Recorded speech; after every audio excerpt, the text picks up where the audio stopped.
Oi, bora de review de série. Já peguei meu bom cafezinho aqui, pegue o seu também, que essa indicação é quente. Gente, quero indicar uma série dos últimos tempos que eu tô viciadíssima. Eu não sei falar pra vocês aonde exatamente que vocês conseguem achar, porque eu tenho todos os streams em um box só.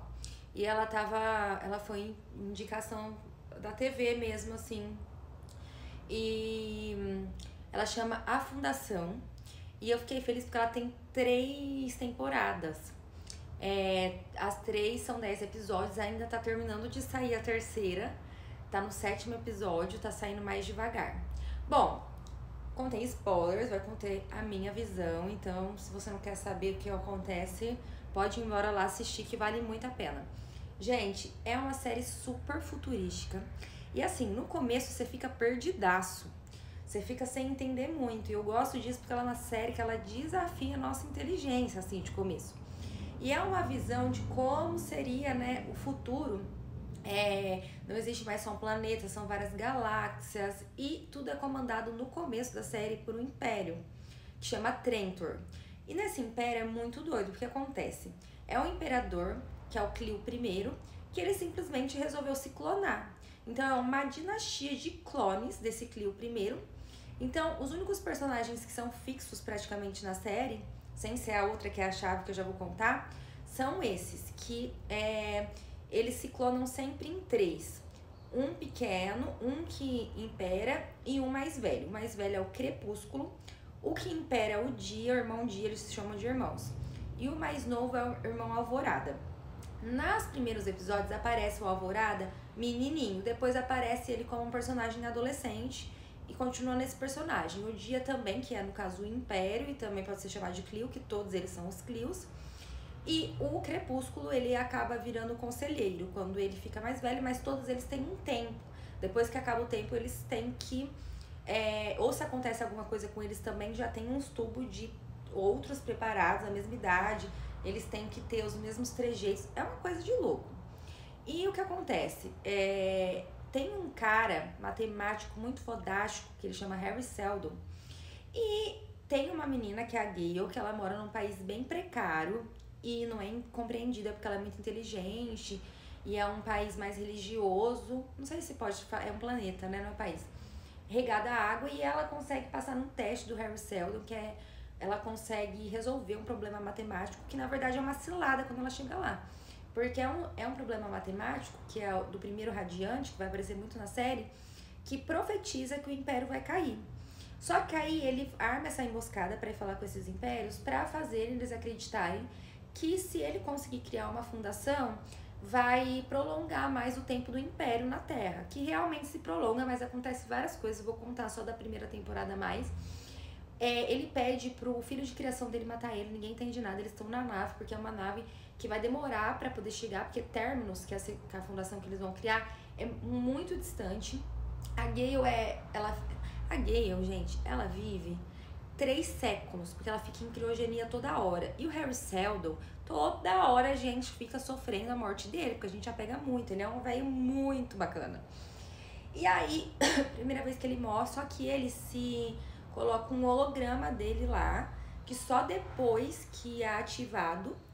Então tá bem precária ainda a situação da fundação quando começa. E tem uma guardiã que depois a gente vai descobrir que ela é filha da Gale. A Gale ainda acordou depois de um século. Tá na nave lá, não quer ir fazer a segunda fundação, não segue o plano do Harry. Que o Harry, ele fez vários hologramas dele. Tem uma parte também que ele volta a ser humano de verdade e morre de novo. Enfim. A chave dos Cleons só na segunda temporada a gente vai entender, porque eles são criados por uma robô. Essa robô ninguém sabe que ela existe, ela chama Dermezel. Ela é a última robô de todos esses séculos aí. Que os humanos entraram numa briga com o robô e o Cleon se apaixonou por ela e soltou ela. E pra não controlar ela, ele teve essa ideia de se clonar. Mas o que acontece? Só na segunda temporada que a gente entende que quem comanda tudo é ela, o império é ela. Ela é a única imperatriz. Ela sempre esteve lá e ela sempre esteve lá. Eles são programados pra, tipo, não se questionar sobre isso. Eles começam a se questionar um século depois, porque já tem essa profecia do Harry Seldon e um dia ele quer acabar com essa dinastia de clone. Ele quer casar e começar uma dinastia normal, de herdeiro. Só que a Dermezel não deixa nada disso acontecer. Tem uma Alvorada que trai e tenta fugir. A gente não sabe muito bem o que acontece com eles. E o que eu achei legal do contraste agora da terceira temporada é que já passou 3 séculos. E aí, assim, é a queda mesmo de tudo agora. De Terminus, que é o Império, e da Fundação. Quer dizer, Traitor, né, que é o Império e a Fundação. A Fundação conseguiu criar outra, conseguiu expandir. Aí eles começaram a conseguir a cultivar. Então, começa a ficar mais parecido com o que a gente tem agora, né? Tipo, cultivo, você começa a ver no futuro natureza, coisa que não tinha. Só que daí vira uma guerra de mercenários por conta do comércio. E aparece um cara que a Gale profetiza que é um mulo, que ele vai destruir com tudo, ele entra dentro da cabeça das pessoas.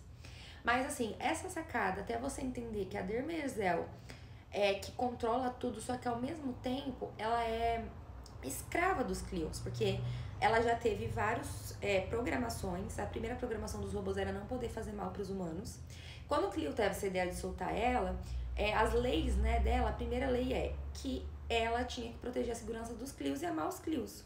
Então ela tá presa a eles. E tem outra coisa legal dos Cleos, que eles têm os nanorobôs. Então eles não podem se machucar. Sempre que eles se machucam, até tem um atentado contra o Dia, que é o Império do Meio, que governa, na segunda temporada. E aí ela joga, tipo assim, é uma viagem galáctica. Tem várias guerras galácticas e naves que fazem salto. Então saltam, além de lugares, saltam de tempo, de gerações. Tanto que a Gale atravessou 3 séculos. É muito doido.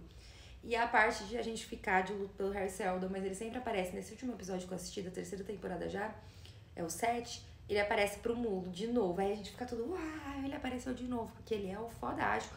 Aparece um pouco da história dele, como ele criou a primeira vez o primeiro Radiante, porque o primeiro Radiante, ele é uma peça que você prevê tudo o futuro, você vê tudo, e ele dá na mão propositalmente da Dermezel, porque quando aparecer o mulo que vai destruir tudo, eles têm que lutar juntos. A Gale vai atrás do Império pra pedir ajuda, falar, agora a gente vai ter que trabalhar junto, migão, porque primeiro ele domina um país que é independente, que não é nem da Fundação, nem do de Traitor. Só que daí ele começa a atacar geral e a humanidade tá pra acabar. E a Dermezel fica assim, crise existencial, o que vai ser dela sem os Cleons, porque ela foi programada pra amá-los. E, gente, é muito interessante, de verdade. Se vocês conseguirem achar aí a Fundação, depois me conta. Me conta o que vocês acharam aí da minha resenha. Não sei se tem muito mais coisa pra falar. Eu ficaria até amanhã aqui falando. Essa última temporada, o Dia é o mais legal. Ele meio que virou hippie. Ele tem os cabelos compridos, não quer saber de nada, usa droga, abandona o Império. Só que a Alvorada já vai assumir, antes de acontecer tudo essa sacrificação aí em massa pelo mulo, né? Essa chacina. E eu achei muito legal que cada vez que eles são em épocas diferentes, a caracterização é diferente. Então, eles têm personalidade diferente, por mais que eles sejam clones, cada vez eles têm a personalidade diferente. Então, até a aparência meio que parece que muda dependendo da personalidade dos anos que tá, do milênio que tá, sei lá, falar. E é muito legal. Então é isso. Me conta aí se gostaram que eu faça mais review. É o segundo review que ficou gigantesco. Me fala se você teve paciência de assistir e liga 02 como dica. Tchau!